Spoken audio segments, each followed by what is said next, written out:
بسم الله الرحمن الرحيم. في هذا الفيديو سيكون موضوعه هو الليف العضلي والتقلص العضلي. Le sarcomère, c'est l'unité structurale et fonctionnelle du muscle. L'unité structurale veut dire c'est l'unité de base. Alors, on va tout d'abord voir les constituants de la fibre musculaire. Donc, on a ici les stries Z, ici de côté aussi les stries Z. Dans ces stries Z s'attachent des filaments d'actine. Des filaments d'actine sont des filaments qui sont fins, les filaments d'actine.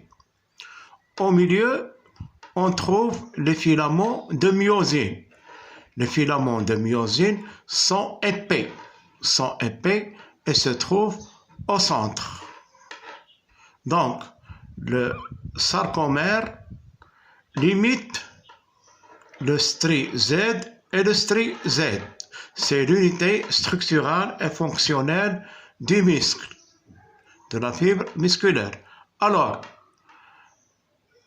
on a des zones ici, par exemple, ici on a la zone claire, ici on a la zone sombre,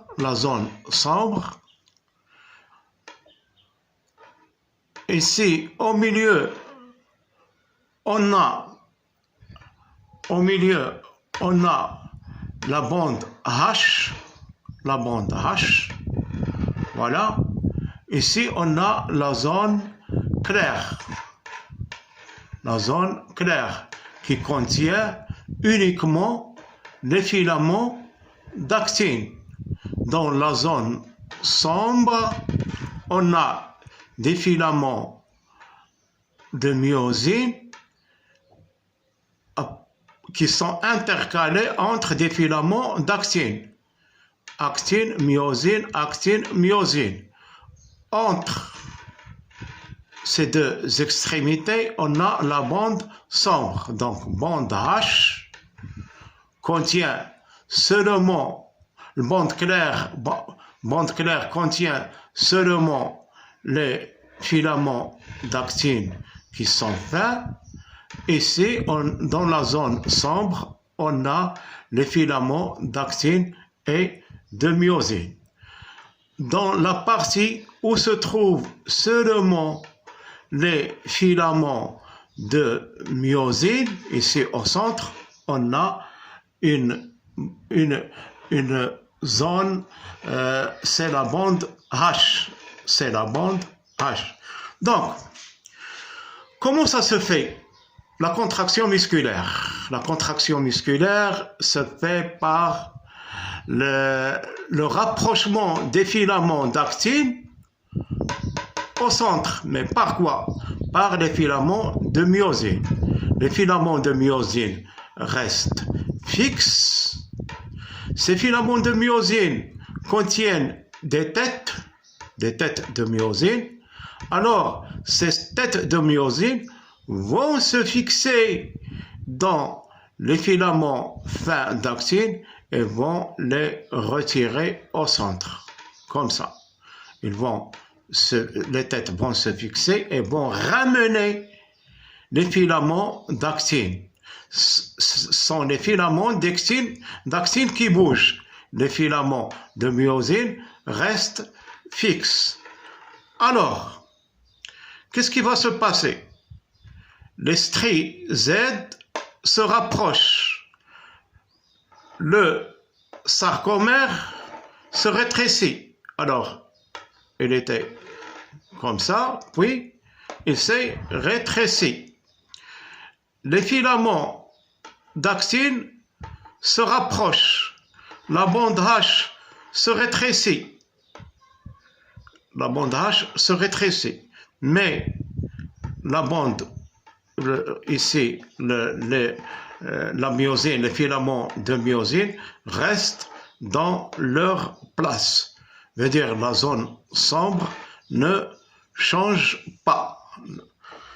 Donc, c'est la bande H qui se rétrécit et les stries Z se rapprochent. C'est comme ça comment ça se fait la contraction au niveau de la myofibrie, et ce phénomène se passe dans toutes les myofibries. Alors, on va voir maintenant le phénomène chimique qui accompagne ce phénomène mécanique. Ce phénomène, il est mécanique. Mécanique veut dire il bouge. Mais comment ça se fait? Ces filaments de myosine vont rapprocher les filaments d'actine. Alors, il leur faut de l'énergie. Cette énergie est grâce à l'ATP. L'ATP va se dégrader et va donner l'ADP plus P plus l'énergie. Cette énergie va servir pour le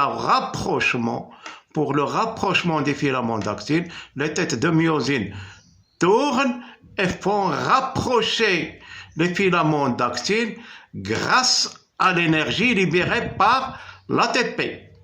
Mais quels sont les facteurs qui vont favoriser la libération de l'énergie?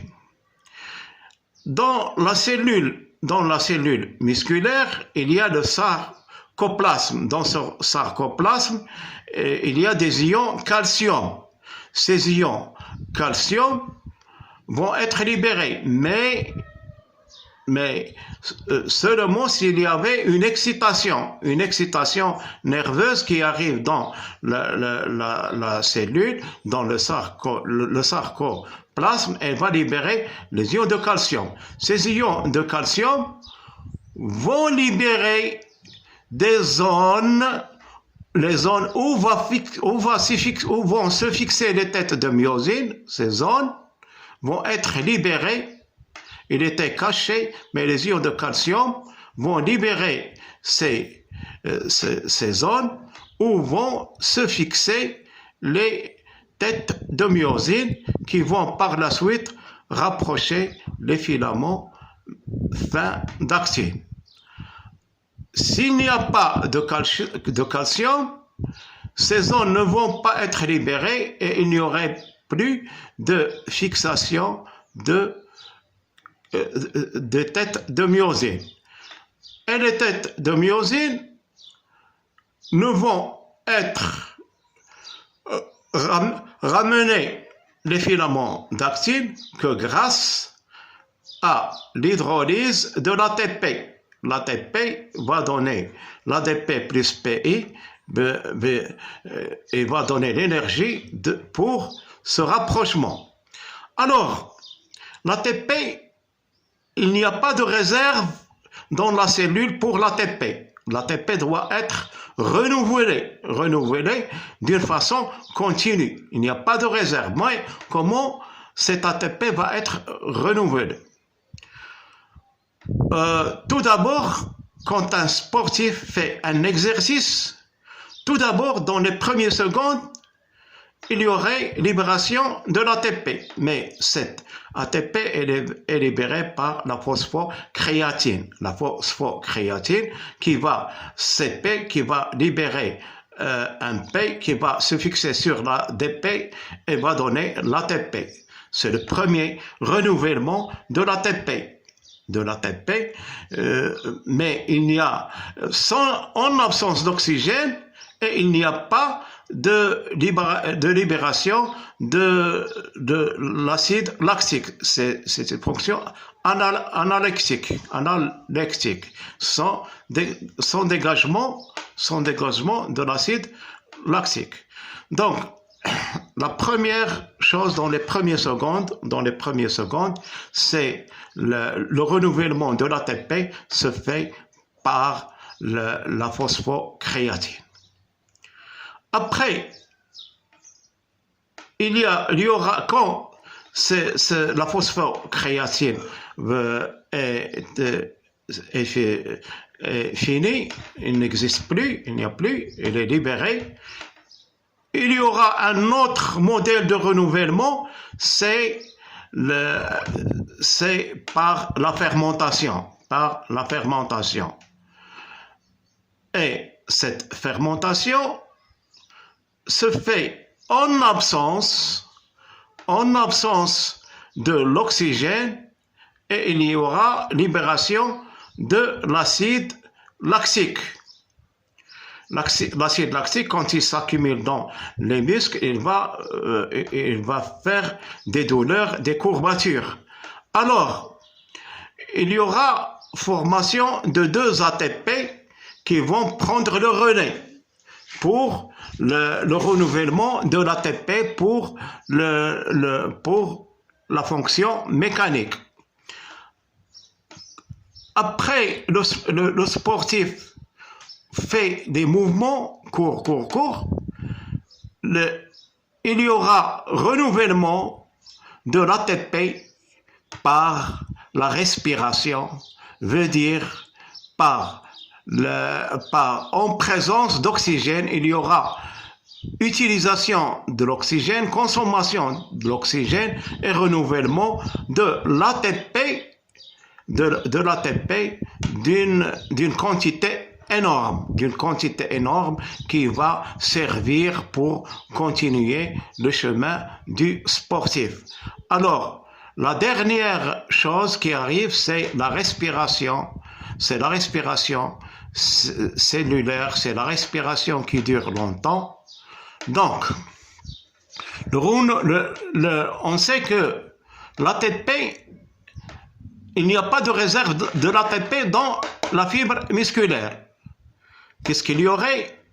Il y aurait renouvellement de cet ATP, au début dans les premières secondes grâce à la phosphocréatine, après par la fermentation lactique, après par la respiration cellulaire qui consomme l'oxygène et le glucose. Le glucose vient du glycogène. La cellule musculaire contient des gouttelettes de glycogène qui vont être hydrolysées et se transformer en glucose. Et le glucose, c'est le substrat de la respiration. Il y aurait formation de l'acide purifique. Après, il y aurait formation de l'ATP. C'est la respiration cellulaire, mais en présence de l'oxygène et du glucose et des mitochondries. Parce que dans les mitochondries, on voit se faire le cycle de Krebs et la phosphorylation oxydative. Merci.